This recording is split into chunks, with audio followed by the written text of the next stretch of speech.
Jada, mille teisest liikmest alates on iga liikme ja sellele eelneva liikme jagatis konstantne, nimetatakse geometriliseks jadaks.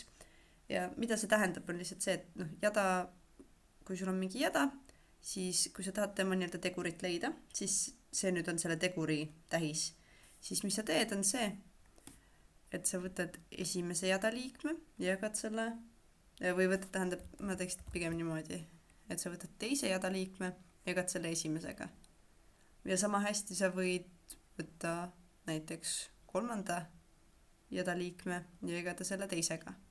Ehk siis seda tähistatakse niimoodi, ehk siis AN jagatud AN miinus 1. Ja nüüd see miinus 1 siin on nagu see koht. Ja siis, kui sa võrdled, siis see N on nagu see siin. Ehk siis see on see, kuidas sa jada teguri saad. Nii et kui sa tahad jada üldliiget, ehk siis see, kuidas sa saad arvutada ükskõik millise jada liikme, siis, ehk siis selle AN nii-öelda, siis see käib niimoodi, et sa võtad jada esimese liikme ja siis sa korrutad seda jada teguriga. Ja siis see on nüüd astmes N miinus 1. Ehk siis ma teen N-i nüüd mingi teise värviga. See on see N miinus 1. Ehk siis mis see tähendab, on see, et kui sul näiteks tead, et jada 5 liige on 16, ehk ma nüüd kirjutan selle siis, ehk jada 5 liige on 16 ja esimene liige on 81. Ehk siis esimene liige on 81 ja sa tahad leida jada tegurit,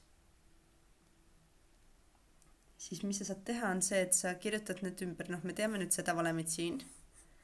Sa saad need kirjutada niimoodi, et A5, see on sama, mis ma nüüd kujutlen, et ma panen siia asemele siis selle 5. Ehk siis see on jada esimene liige. Tegelikult on teise värviga, siis on kohe aru saada. Ehk siis see 5 siin on see sama siin. Nüüd jada esimene liige A1, ehk siis see siin on 81. Ja siis ma korrutan selle Q, see on tegur, mida meil on vaja leida. Tegur. Siis N, see oli 5. Miinus 1. Ja nüüd, et edasi minna, ma lihtsalt arvutan seda. Ma saan alaindeksiga 5 ja siis 81 korrutada Q ja nüüd siin 5 miinus 4, see on 4. Ehk siis see Q kohale jääb astendaja 4. Ja mis ma saan teha, on see, et ma jagan mõlemad pooled 81-ga. Ja mis ma saan, on ühel pool mul on 16 jagatud 81-ga ja teisel pool mul on Q astmes 4. Ja nüüd, kui ma tahan seda siit ära lahendada, siis mis ma saan teha, on ma saan kasutada juurimist, ehk siis mul jääb mõlemale poole siis 4. selle juure. Ja mis ma siit saan, on, või ma teen noole pigem. Mis ma siit saan, on, ühele poole mul jääb Q, sest see ja see siin kanseldavad üksteist ära. Ja siis teisele poole mul jääb pluss miinus 2/3. Ehk siis ma vaatasin, mis ma saan siin panna 4. astmesse, et sellega ära taandada. Ja nüüd meil on 2 astmes 4. Ma teen teise värviga tegelikult. Nii, 2 astmes 4 ja all meil on 3 astmes 4. Ja siis, et 16 on sama, mis 2 astmes 4 ja 81 on sama, mis 3 astmes 4.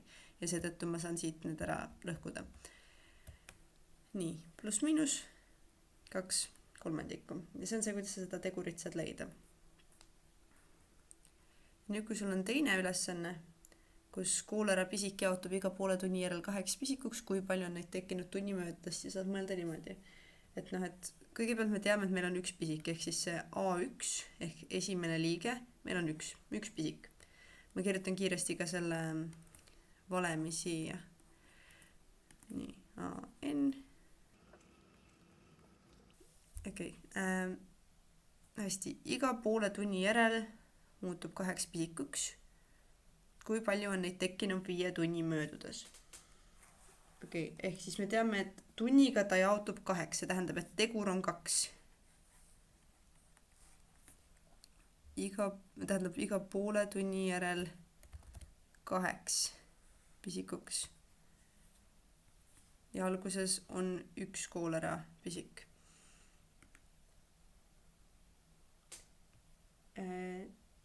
Nii siis jaotumine toimub 2 korda tunnis, on ju?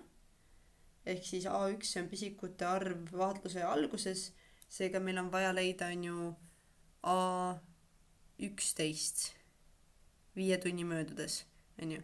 Selle jooksul ta jõuab 5 korda 2 ehk 10 korda puulduda ja siis meil 1 on see algus nii-öelda, ehk siis A11 on see, mida me otsime.